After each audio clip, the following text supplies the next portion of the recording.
Hello दोस्तों, स्वागत है आपका मेरे YouTube channel let's study with Poonam में, जिसमें हम जीके जीएस से रिलेटेड टॉपिक के बारे में चर्चा करते हैं और आपके लिए नए नए विषयों को खोज कर लाते हैं। आज हम बात करने वाले हैं एक ऐसी शैली के बारे में जिसमें मंदिरों का निर्माण किया जाता है, जो है द्राविड़ शैली। लेकिन उससे पहले हम मंदिर वास्तुकला के बारे में कुछ महत्वपूर्ण तथ्य जान लेते हैं।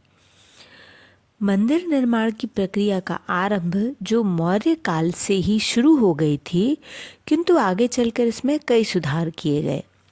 रचनात्मक मंदिरों के अलावा एक अन्य प्रकार के मंदिर थे जो चट्टानों को काटकर बनाए जाते थे।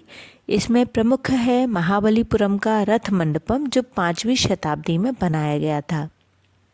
गुप्तकालीन मंदिर आकार में छोटे होते थे और वर्गाकार चबूतरा होता था, जिस पर चढ़ने के लिए सीढ़ियां होती थीं और बीच में चौकोर कोठरी होती थी, जिसे हम गर्भगृह कहते हैं।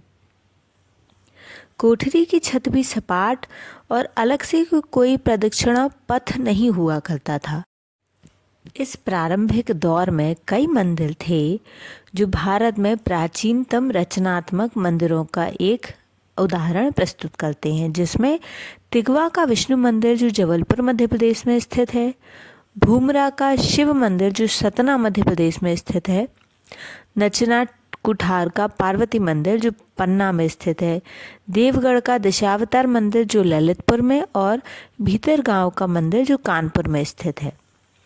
मंदिर स्थापत्य संबंधी अन्य नाम जैसे पंचायतन, भूमि विमान, भद्ररथ, कर्णरथ और प्रतिरथ आदि भी प्राचीन ग्रंथों में मिलते हैं।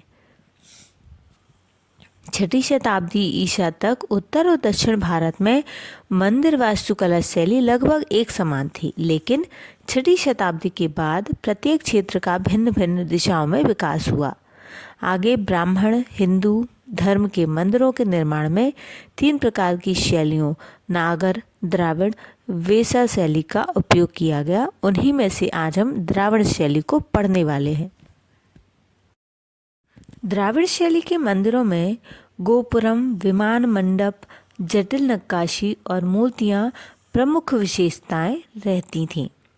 द्राविड़ शैली के मंदिरों में गर्भगृह के ऊपर छोटे और पिरामिड नुमा टावर होते थे, जिन्हें विमान कहते थे।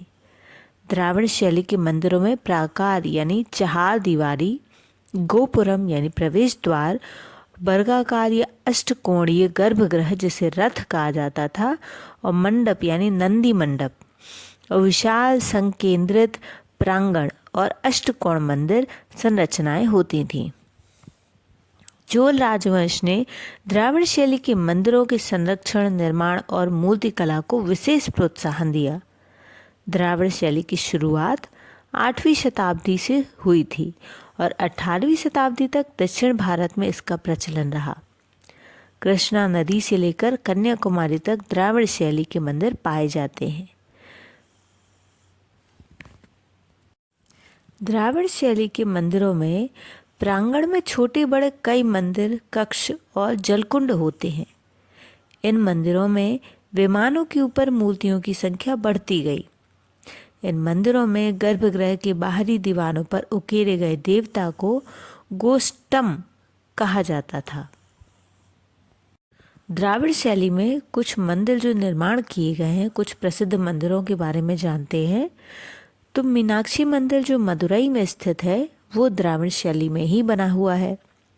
रंगनाथ मंदिर श्रीरंगम जो तमिलनाडु में है, और रामेश्वरम मंदिर, कैलाश मंदिर कांची में जो स्थित है, ये सभी मंदिर द्राविड़ शैली में ही बनाए गए हैं।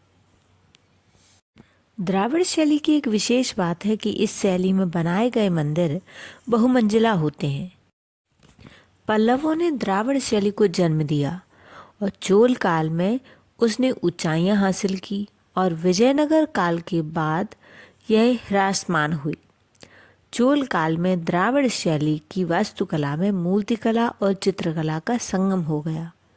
यूनेस्को की विश्व विरासत सूची में शामिल तंजौर का बृहदेश्वर मंदिर 1000 वर्षों से द्राविड़ शैली का जीता जागता उदाहरण है। द्राविड़ शैली के अंतर्गत ही आगे नागर शैली का विकास हुआ। जिसके उदाहरण है मीनाक्षी मंदिर, रंगनाथ मंदिर और रामेश्वरम मंदिर। तो इस तरह से हमने इस वीडियो में द्राविड़ शैली से जुड़ी कुछ विशेष बातों को जाना है। तो वीडियो यदि हमारा आपको अच्छा लगे तो चैनल को लाइक, शेयर और सब्सक्राइब जरूर करें। धन्यवाद दोस्तों।